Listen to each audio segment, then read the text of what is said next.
Hey, look out. It's Faith Talk Live. I'm Rick Probst. And I'm Dan Ratcliffe. Well, we're live on Facebook, YouTube, and on the radio, and Dan did it again. He got another Texan behind Yes. that means I have to stand up. Marci Henna on the screen there. Marci, how are you? I'm doing great. So glad to be with you this morning. Thank you for having me. You know, Dan gets depressed if I don't get we don't at least get 2 or 3 Texans a week, and I'm pretty worn out from you guys. Oh, really? Aw. Oh, poor baby. You know, the stars at night are big and bright, deep in the heart of Texas. There we go. Thank you very much, Dan. Marci, by the way, is an author, a wife, a mother, and she currently lives in Austin. And before we were live, honestly, this wasn't a joke. I had never heard of anyone born there, just transplants, and which is okay, right? But you were actually born and raised right there. Absolutely. I was, and so was my husband. So it's kind of like Atlanta. In Atlanta, there's a bunch of people who were not born here. They were transplanted here. I don't know why that is. All right, Marci, I got to ask this before we get into when we last spoke. Your novel and now your movie coming out. Why is it so cool to live in Austin? I want to live in Austin. Yeah. Well, there's a lot going on here. We've got a great spirit in this town, for one thing, and we've got a lot of beautiful music, and it's just a great place to live all the way around. And a lot of great food too. Oh yes, lots of great food. Yeah. Love that. Well, let's do this. Let's talk about when we last spoke. It's a movie that's coming out the 27th and 29th. Tickets are on sale now, and we'll give you the website in just a few for you to get those and find out more. You wrote the novel first 5 years ago, you told us, right before we went live. Tell us kind of the idea behind it and why it took so long to get to movie form. Well, that's part of the journey. It does usually take quite a bit of time, but the inspiration for the novel really was after my grandparents passed away, and I grew up on the same ranch with them. We lived about a mile down the road, and I saw them every day and loved them dearly. And after they passed away, I wanted to do something to preserve their way of speaking, their hobbies, their pastimes, and just wanted to not let those things pass away. And, those memories pass away with them. So they were really the inspiration behind the book, although the plot in the story is completely fiction. There are real moments that definitely came from my life. One was we used to stargaze in the yard. We'd listen to the wild river dogs howling in the distance. There'd be cicadas, and we'd look up at a beautiful sky. My grandfather would explain, well, there's a Big Dipper, or there's a North Star.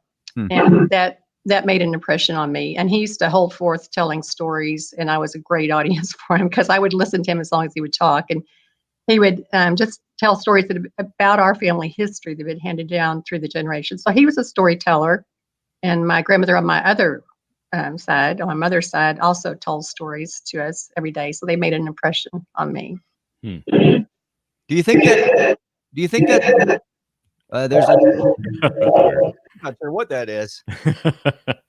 Do you think that there is that's a lost art, isn't it? Storytelling. Right. But it was a big part of our entertainment. We didn't have as much to entertain us other than family, and of course we read a lot. And so that was a big part of our lives, and I loved it. Now talk about seeing the book go from a book form to movie form. You said when you wrote the book, this is going to be a movie. It needs to be a movie at least. Talk about seeing your child going from book form to movie form, and does it look like you were seeing in your head? Well, it's been a delightful journey for me. Yes, it's taken quite a bit of time. As I was writing the story, I always saw it as a film. I saw it in a very visual way. And then I decided to make a book trailer. I'd only ever seen one on Facebook, and it struck me, and I thought, oh my goodness, I'm going to do this. So I hired a film crew, and we were filming within a month. And then that came out at the same time my book was released. And it caught the attention of Fred Miller and Kathy Miller, and Fred eventually became one of the producers on our movie. So yes, it takes time. We went through development, which was a lot of fun for me because that's when we were actually working on the script. And I had some great screenwriters and Jimmy Hager and Joanne Hawk, and got to work with them along with Rick Eldridge, who also came as a producer. And then we, just that took about a year, I think, to finish the script. And then we went from there into pre-production and then production. And then the post-production took quite a bit of time too. Right. So it's a journey. Marci had coming out on the 27th and 29th. It is a movie from her novel, which is called When We Last Spoke, and we'll tell you in just a few how you can get tickets now, but we'll tell you the website in a second. Marci, folks that are going to watch this movie, I know that as we all watch movies, we take something away. It's usually not the entire movie, the specifics, but it's usually some kind of catchphrase or some kind of moment. What is the moment in this movie you think that we'll all take away from?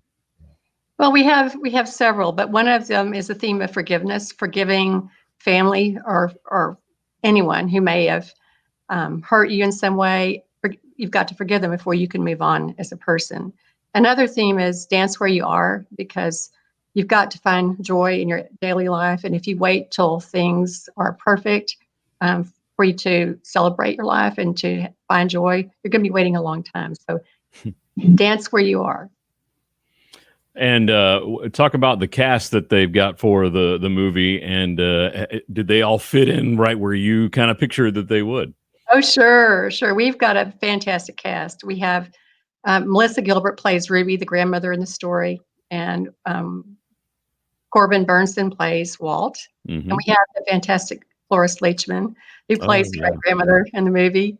Our young stars, the younger versions, because we are really in two time periods, 1967 and also 1987. And the younger girls are played by Darby Camp and Chandler Head. And the older versions of them are played by actually Darby's mother, Lacey Camp, and also Alicia Fusting. They do a fantastic job. Marci, are you telling me that Laura Ingalls is a grandmother? I know.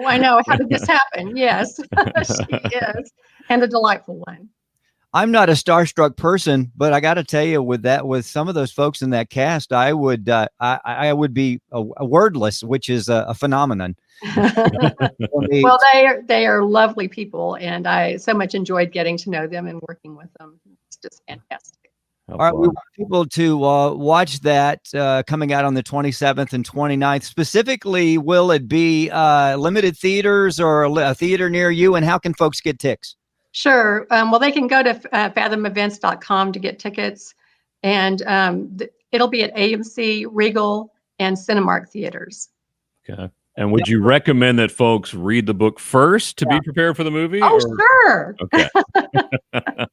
And where can they get the book? They can go to Amazon.com for the book. And so When We Last Spoke is first book, second book, sequel, which takes off where the first one left off is called What Lies Ahead. Okay. Now, you mentioned earlier that it's the takeaway from the film. Would people reading the book have the same takeaway, the forgiveness and dance where you are? Yes, absolutely. Absolutely. Because life is difficult. Sometimes we are faced with situations we didn't plan on, such as in this story, the two young girls are dropped off on the grandparents' doorstep when their dad's away in Vietnam. And their mom decides she wants to go back to Broadway and really isn't into raising two rambunctious girls. And so the grandparents handle that with a lot of grace. And then along comes another person's kind of dropped off on them, and that's Walt's mother. And she's eccentric, and she wears these crazy outfits, and she's difficult. And she quotes Emily Dickinson just nonstop. She's quite a hoot, and you can see Cloris in that role, can't you? Yeah, definitely. So families go through challenging times, but you can do this with grace, and you can come out having learned something and share a lot of love. And really, it's love that makes everything work. Those characters in the book, you don't have to mention names, but they sound to me like people you may have known Or did you just create those? Because that whole scenario is unbelievable. Well, I created the characters are fiction. There are real moments in there, as I mentioned earlier, about stargazing, and there's a real moment about it involves lice, and I can tell you more about that. I'm sure you want to hear, but there are a few characteristics of like my grandparents who are in the story. But again, this is a complete work of fiction, except for little attributes that the characters have, like what did they like to do. You know, Walt is very tall, and so was my grandfather. He was 6'4". Wow. Ruby is in the story. Ruby's 5 feet with her shoes on, and that's the way it was. And so when they would hug, then she was kind of looking into his belt buckle. You know, it was just, he was so much taller. It was kind of humorous to watch them. Wow. That is amazing. All right, it's coming out on the 27th and 29th. When we last spoke, Melissa Gilbert's in it, Cloris Leachman, Corbin Burnson. If you get a chance to talk to Melissa again, tell her I still have a crush on her. Okay, I'll let her know. Yeah, she won't think that's awkward at all, I'm sure. Her husband might not like it either. Anyway, there is a website there Dan has put up right there. You can find the tickets, and please check it out. And yeah, buy the book. Read the book first, and it will definitely just be twins together, and it'll just be an amazing story. Thank you so much, Marci. We'd love to talk to you. How about after the fact, when it's released, and kind of the responses of what people saw? You bet. I'd be delighted to. And I forgot to mention that the film won the Audience Favorite Award in the Austin Film Festival, just so people would know they're in for a treat. Now, have you already had screenings and you've been there and all that? Yes, or is that yes. Up? Oh, I loved being there. Yes, we've been in 2 film festivals and loved it. The audience was crying at the right moments. They were laughing at the right moments. They were cheering at the right moments. So my heart felt very full. I was very blessed. That is awesome. On our show, they do the opposite. They cry at the wrong moments and they laugh. But when the sequel comes out, if you need 2 washed up radio DJs to be parts in the movie, we're available. So gotcha. How many times you heard that, Dan? Okay. Next. Yeah, we'll get you right on. All right. Marci, thank you so much. You're such Thank you. I'm serious about checking in with you after the fact, and we want I'd love to see this movie again. It's the 27th and 29th. When we last spoke, and you can get your tickets right now. We'll be right back. I'm Rick Probst. And I'm Dan Ratcliffe. This is Faith Talk Live.